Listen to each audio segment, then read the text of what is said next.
Herzlich willkommen zu einer neuen Folge unseres Begründet Glauben Podcasts. Mein Name ist Alexander Fink.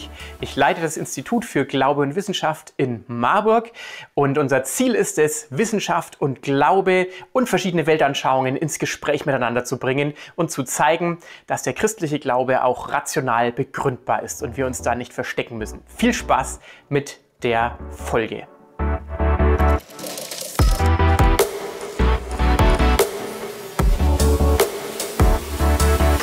What we see here is also in the British Museum, also found in Lachish. What I bring from Lachish is only a prototype. They found a lot of storage jars, a lot of ceramics, a lot of handles of storage jars. Genau, also was man hier sieht, das ist auch aus Lachish, die Stadt, von der wir schon gesprochen haben. Und man hat dort eine unglaubliche Menge gefunden. Das ist wieder nur eine Auswahl an Henkeln vor allem und an Tonkrügen, die zur Aufbewahrung von verschiedenen Waren gedacht waren. For archaeologists, if they find a whole storage jar or only a handle, is the same thing, because a handle belongs to a storage jar, and we know what we found. Or even if you find only the rim of a storage jar, it's enough to identify what you found. Also, wenn ein Archäologe nur den Griff eines solchen Aufbewahrungsgefäßes findet oder auch den Rand oben von der Öffnung, dann ist das für ihn genauso gut, als ob er das ganze Gefäß findet. Denn so ein Griff gehört zu so einem Gefäß und dann kann man sagen, ich habe ein Gefäß gefunden, auch wenn der Rest nicht mehr da ist. Anders als bei einer Scherbe, da weiß man natürlich nicht, zu welcher Art von Gefäß gehört es. That's why the British Museum is also displays handles only. Genau, das ist der Grund, warum im British Museum auch tatsächlich nur die Griffe ausgestellt werden. Das ist eben ausreichend und spart auch Platz. But those handles are extremely important because some of them have seal impressions on them, like those. Also diese Griffe sind extrem wichtig und auch bekannt, weil sie eben Siegel mit einer Inschrift tragen. Those seal impressions are made on the handles of the jars before the jar is fired. Also diese Siegelabdrücke werden in den Henkel hineingedrückt, bevor der Krug dann entsprechend gebrannt wird. What we see here is very interesting because on those seal impressions are two words. One on the top, which says La Melech, which is belonging to the king, and on the lower part is a name of a town. This is the La Melech belonging to the king, and this is the name of the town, Sofo. And here is Hebron, and here is Mamshat, and here is Zif. There are 4 towns, always only 4 towns. Also es gibt 2 Teile einer Inschrift. Oben drüber steht Lamelech, das heißt, es gehört dem König. Und darunter steht jeweils der Name einer Stadt. Das war Socho, Hebron, Mamshat, Hebron und Sif. Und es sind immer diese 4 Städte, die erwähnt. Ach ja, hier steht es auch nochmal. Es sind immer diese 4 Städte, die in diesen Siegeln also erwähnt werden. They are very interesting also because the iconography. Sie sind außerdem sehr interessant in Bezug auf Ikonografie, also die Form der bildlichen Darstellung auf dem Siegel. Those kind of jars are found in every city in Judea which was destroyed in 701. Also diese Siegel werden in allen Städten Judas gefunden, die historisch in das Jahr 700, also zur Zeit Hiskias, zu datieren sind. The iconography on them are of 2 types. One is a 4-winged scarab, 4-winged scarabaeus, and a sun with wings, and reins. Also es gibt zwei verschiedene Typen von bildlichen Darstellungen. Oben sehen wir einen Skarabäus, vielleicht aus dem ägyptischen Kontext bekannt, mit 4 Flügeln. Und unten sehen wir eine Sonne mit 2 Flügeln und das, was nach oben und unten weggeht, sind Sonnenstrahlen. It was always assumed that those are royal emblems belonging to Hezekiah. Es wurde mal angenommen, dass das königliche Abbildungen waren, die zu Hiskia gehören. Übrigens ist mir aufgefallen, hier sieht man die Strahlen besser, falls sich jemand fragt, wie man auf die Strahlen kommt. Because it says belonging to the king. So we have from each city 2 types. In each city we find the both emblems. This is Hebron and this is Hebron. This is Sochor and this is Sochor. Zif, Zif. Here the inscription upside down. And this is Mamshat and Mamshat. That means in both cities they use both emblems. Also in all diesen 4 Städten hat man beide Symbole verwendet. Und das dritte von links oben, also da ist das spiegelverkehrt, die Schrift. Now, if it's from the time of Hezekiah, and we know that in the Bible it says that he was counting on the Egyptian, that he will come to help him when he's in danger, then we can understand why he had a Scarabäus, which is Egyptian. Also wir lesen in der Bibel, dass Hiskia sich auf die Ägypter verlassen hat, dass er sie um Rat gefragt hat. Deswegen hat Sanherib gesagt, warum vertraust du auf die? Und deswegen ist es auch naheliegend, dass er ein ägyptisches Symbol hier verwendet, den Skarabäus. The Scarabäus is only Egyptian. Also Skarabäus ist ausschließlich ägyptisch als Symbol. But the sun with 2 wings can be Egyptian or Assyrian. Die Sonne kann ägyptisch oder assyrisch sein.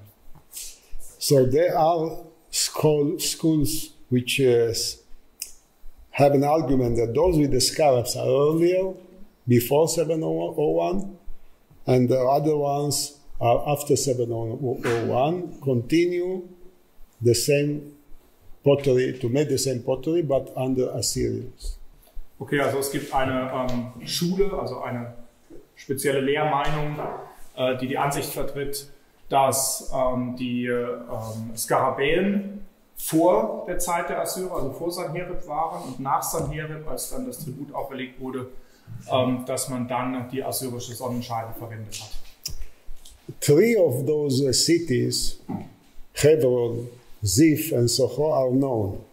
We know where they are located, but Mamshat, nobody knows.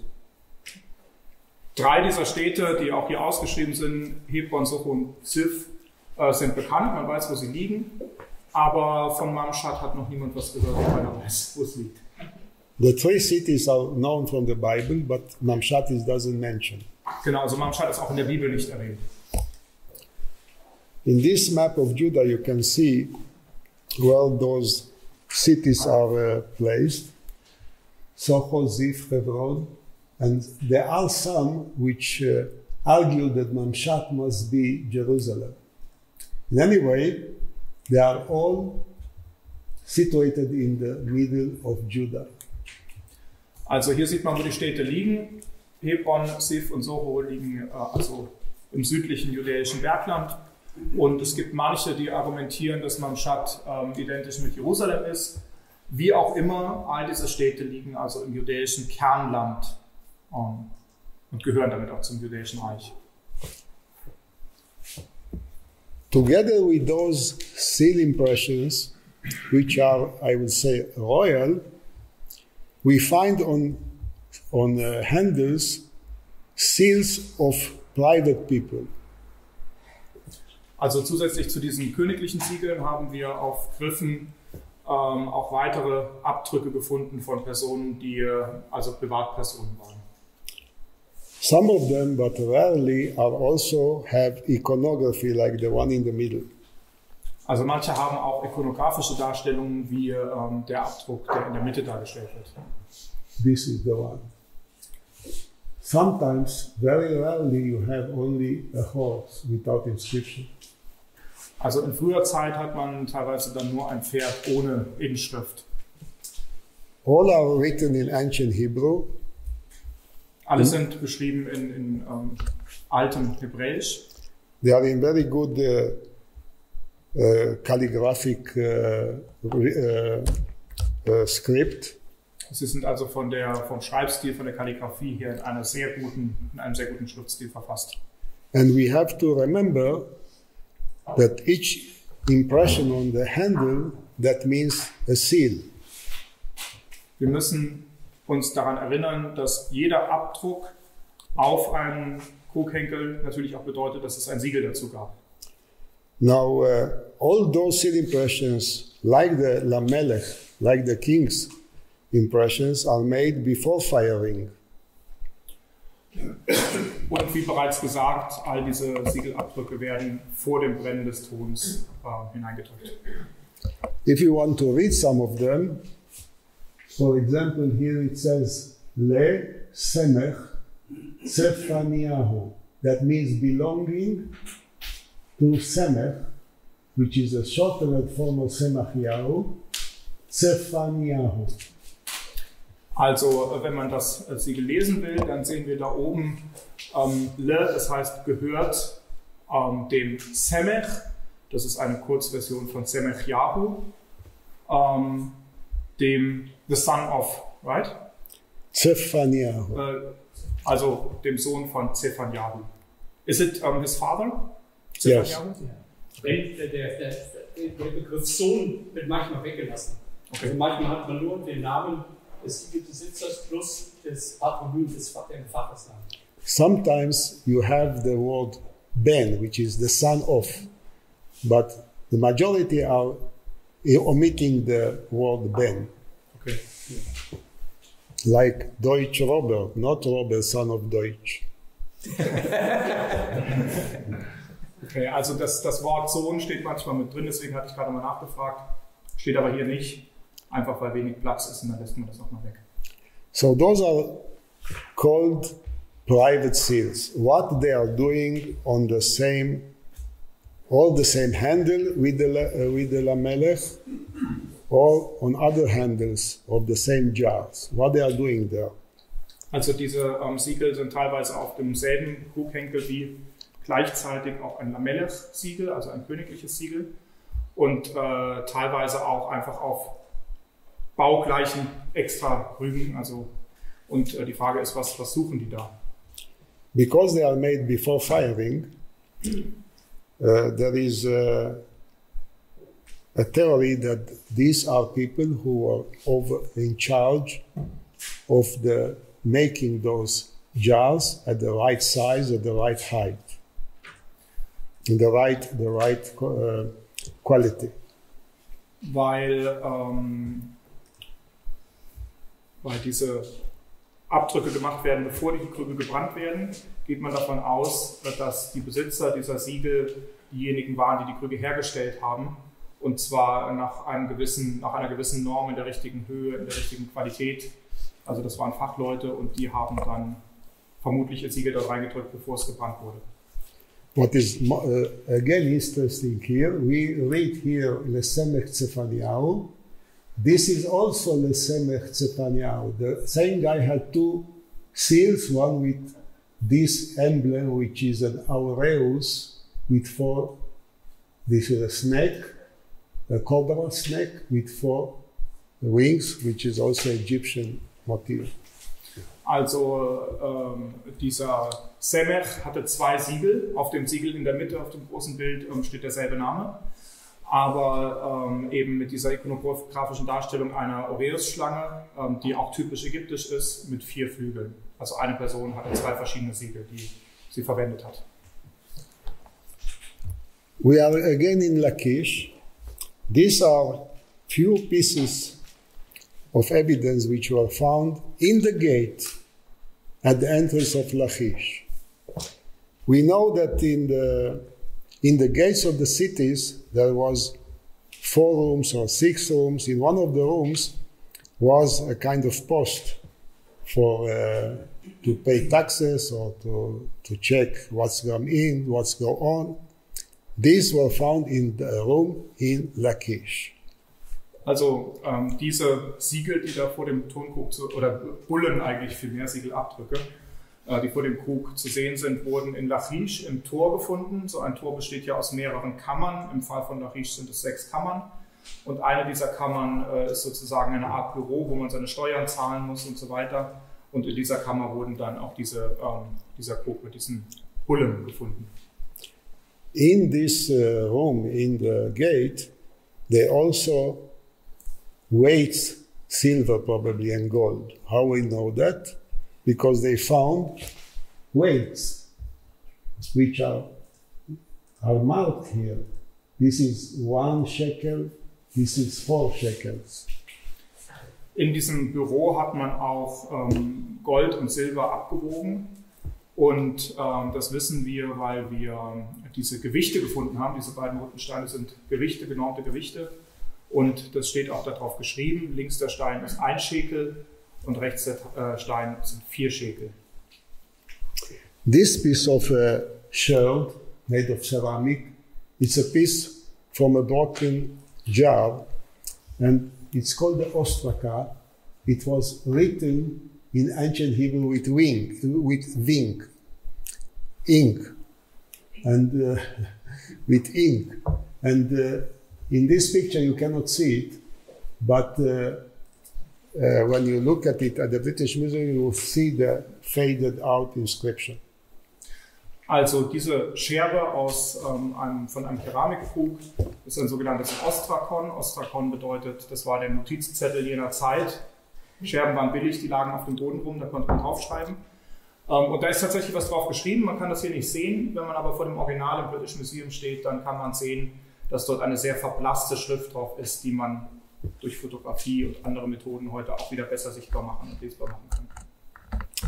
Another finder was this ceramic juglet, which was full with earth, and when they took it to the laboratory to clean it, they found inside 17 seal impression on clay.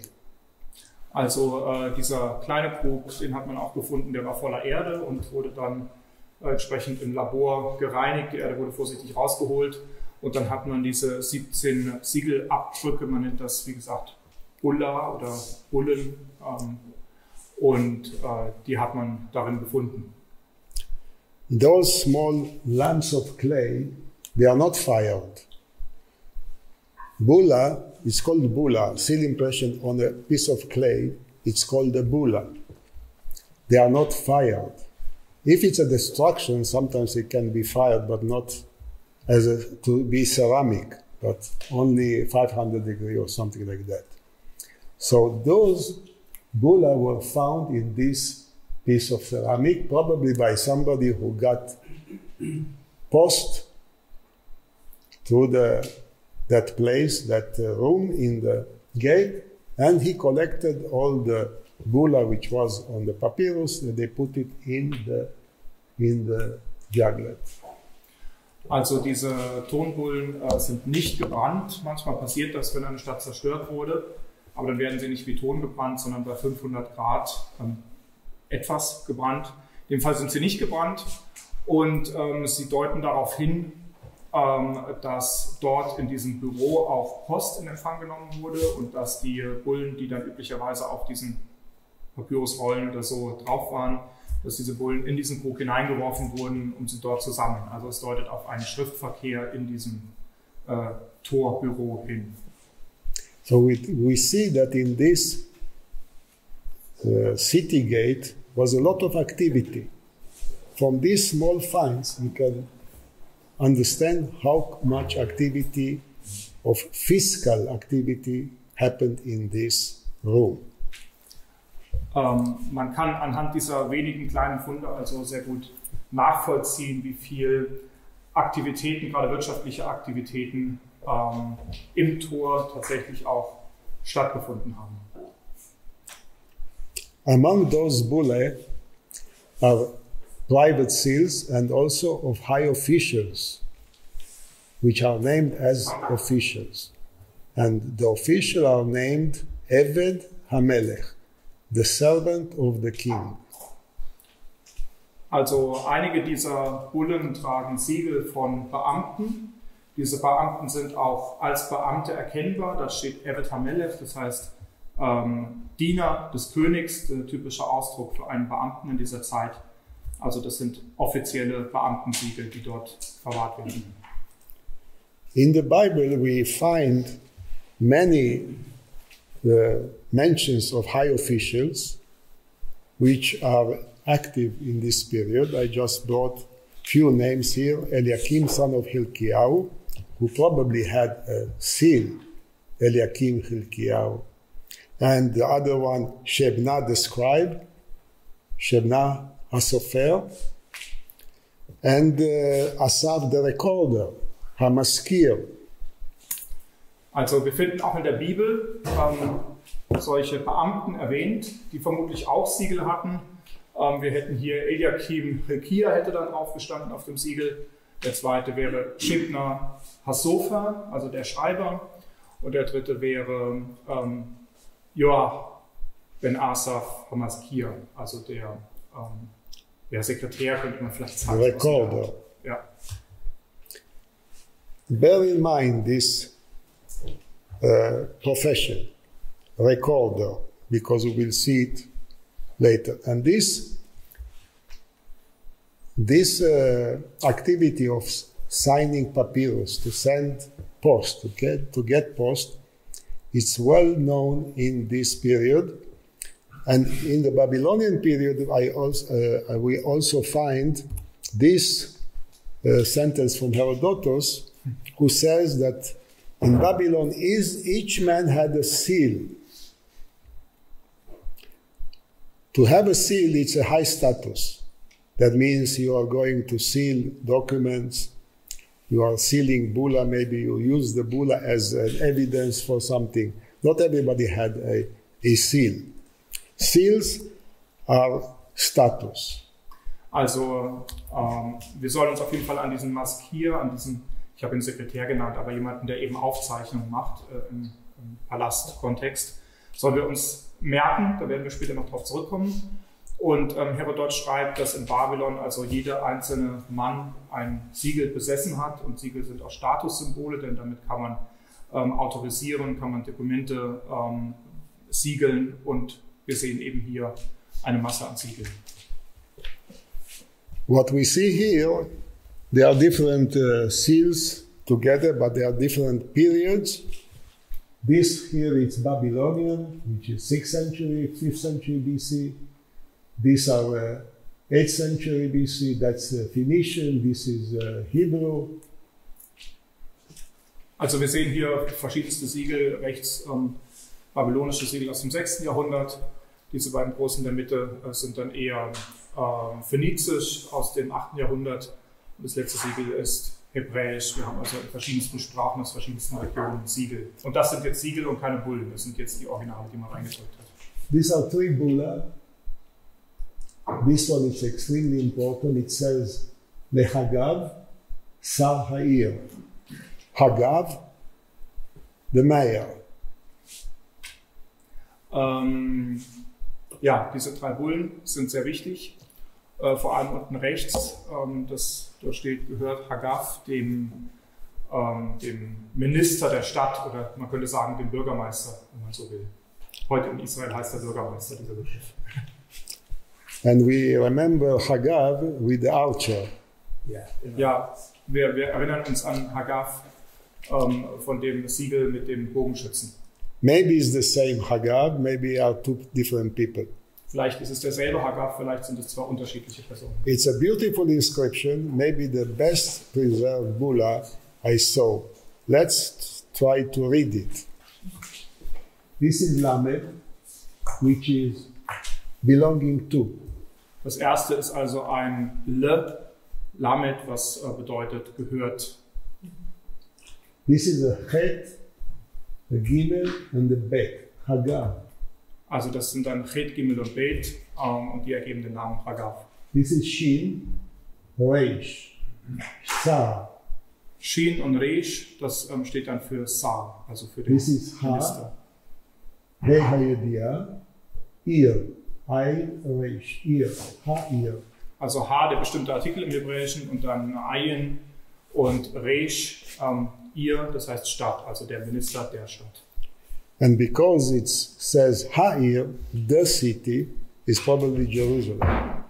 Genau, weil ein Artikel vor der Stadt steht, ist es nicht irgendeine Stadt, sondern es ist die ultimative Stadt, und möglicherweise ist damit Jerusalem gemeint. Now here, this one is also interesting. It has only one word. Can you read it? Lamelech. Lamelech. It's a bulla which says only Lamelech, belonging to the king. And the iconography here, it's some soldier or maybe the king leading a captive. Also das ist auch ein ganz interessanter Abdruck. Darüber steht wieder Lamelech, gehört dem König. Und darunter ist eine Person zu sehen, ein Soldat oder vielleicht sogar der König selbst, der einen Gefangenen führt. So all those seals are in fact, each one is an individual seal, but in fact you can seal with them many bullae. Ein Siegel ist faktisch nur ein Gegenstand, aber man kann damit ganz viele Bullen siegeln. Das heißt, man kann viel mehr Bullen mit dem Abdruck finden, als es als Siegel existieren. This use of seals and bulla are extremely old. For example, here you have two jars from 3000 BC in Egypt. They are sealed with a bulla here. Also der Gebrauch von Siegeln und das Absiegeln von Bulle ist schon sehr alt, etwa 3000 Jahre, 3000 before Christ. Ja. Yes. Also 3000 Jahre vor Christus in Ägypten wurden diese Krüge gesiegelt, und also das konnte man auch machen, nicht nur Schriftdokumente, sondern auch Krüge. This is another document, a papyrus document sealed with a seal, and this is from Elephantine, about 400 BC. Also, it's closed. We will see it later again with a bulla. Dieses Dokument ist aus Elephantine in Südägypten, und es ist gefaltet, es ist geschlossen und ebenfalls versiegelt mit einer Bulla. This is a papyrus found in a cave in the desert with 2, 4, 6, 7 seal impressions, some the same, some different. Also Judean Desert? The Judean Desert. okay. Also dieses Papyrus wurde in der judäischen Wüste in einer Höhle gefunden und ist mit 7 Bulle tatsächlich versiegelt worden. So we have the use of bulle 3000 BC and on. Another interesting, 3000 vor Christus sind solche Bulle bekannt. another interesting bulla is found on this gate. Also auch hier ist eine sehr interessante Bulla zu finden an diesem Tor. When Carter came and excavated the tomb of Tutankhamun, he found the gate sealed. Als Carter das Grab von Tutanchamun ausgrub, erforschte, fand er eben eine Tür, die versiegelt war. Another seal was found in Amun's Tutankhamun tombs. A casket was closed, also sealed with his seal. Also in Tutanchamuns Grab wurde ein weiteres Siegel, eine weitere Bulle gefunden. Ich habe gerade nicht ganz verstanden, was gesiegelt war. Ach so, der Sarkophag. Ja. Here you have the same kind of papyrus from Elephantine, and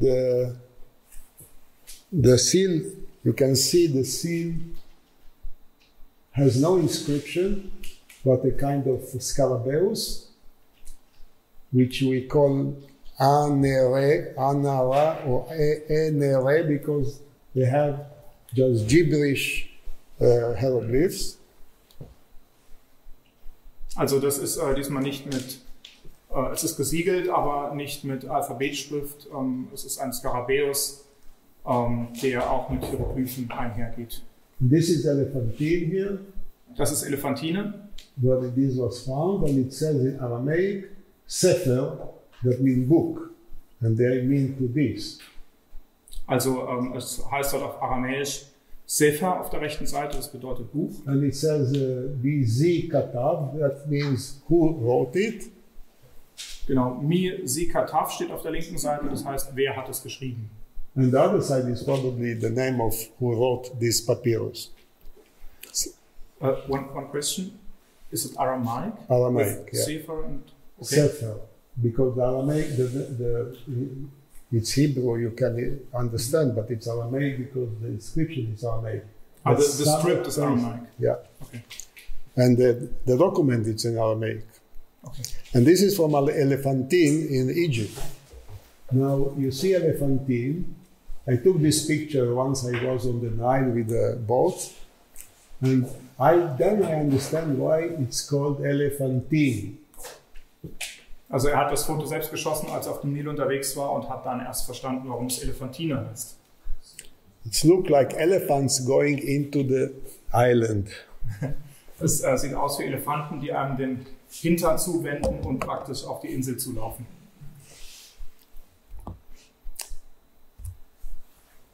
So we know what is a bulla, we know what is a seal. Also wir wissen jetzt, was eine Bulla ist und was ein Siegel ist, was die beiden unterscheidet. Fortunately, in 1997, I was shown by one of the collectors his bulla collection. Also 1997 hat er eine Bulla-Sammlung von einem Sammler gezeigt bekommen. What he had, it was the seal impression of King Ahaz, the son of Jehotam. Er hatte also einen Siegelabdruck von Ahas, dem Sohn von Jotham. And he had another one which says Lechiskiyahu, son of Ahaz, Melech Yehuda. Und dann einen weiteren Siegelabdruck, der sagt, gehört Hiskia, dem Sohn von Ahas, dem König von Juda. What we have here, it's evidence of the seal impression of the king Ahaz and Hiskiyahu. And the father of Ahaz, we know about him because in this seal, Yehotam, Ahaz, Hiskiyahu, three kings are mentioned in those two bullas. Kings, which, of course, all the narrative of the kings are in the Bible. Also in diesen beiden Bulle sind 3 Generationen von Königen erwähnt, Hiskia, Ahas und durch die Filiation, durch den Vaternamen von Ahas eben dann auch Jotham. I published that in 1997 in this book. In the same year? In 1997 I published it in Hebrew and then a book in English. And you can read it because we don't know how to read. Lamed, Aleph, Het, Zayin, belonging to Ahaz. Yud, Hei, Vav, Taf, Mem, Yehotam, Melech, Yehuda. Er hat diese Siegel noch im selben Jahr 1997 publiziert. Erst auf Hebräisch, dann auf Englisch. Und ja, wir können den Text ja jetzt alle gemeinsam lesen, da wir das jetzt gelernt haben. Oben steht dann, gehört Ahas, dann ist der erste Buchstabe von Jotham ist am Ende der Zeile, dann kommt Jotham, dann links die 3 Buchstaben heißen Melech und ganz unten steht Yehuda. A bulla, it's much more important than the seal itself. Why? Because we can see that the seal was set in a ring because this indentation around it. Also, because it's made of clay, I can check the clay from which area it was taken in Judea. If it's from, could be also Israel in the north. Also, we can find something which we never think about it. To find what it is, the fingerprint of Ahaz. The fingerprint of Ahaz, king of Judah. For the police. Police, yeah. Since one moment, I wanted to translate the last one. Also es ist nicht bei der Bulla ist nicht nur die Inschrift interessant, mit der wir uns jetzt viel beschäftigt haben, sondern viel interessanter sind eigentlich die Informationen, die wir außerhalb der Inschrift gewinnen können. Wir können also hier sehen, dass dieses Siegel in einen Ring gefasst war. Das ist nochmal besonders edel. Wir sehen auf der linken Seite diese Riefen. Wir können den Fingerabdruck von Ahaz, dem König von Juda, darstellen, und wir können auch den Ton untersuchen, aus dem die Bulla gemacht ist, und können zuordnen, aus welcher Region in Israel der Ton kommt. Das ist natürlich auch interessant, weil der abseiende Ort ist. I will talk about it. Another thing which you can learn from this bulla is to what it was used, because you have papyrus imprint on the back and code signs which were tying the papyrus. Also eine sehr wichtige Information, die wir noch bekommen können, ist von der Rückseite, was sich wenige Leute anschauen, aber dort sieht man zum Beispiel in diesem Fall, dass es auf Papyrus gedrückt war und dass es über ein Seil verlief, und das ist natürlich ein indirekter Hinweis darauf, dass solche Schriften verwendet wurden, auch wenn wir sie heute nicht mehr haben. Sometimes we even find in the grooves of the how you call it,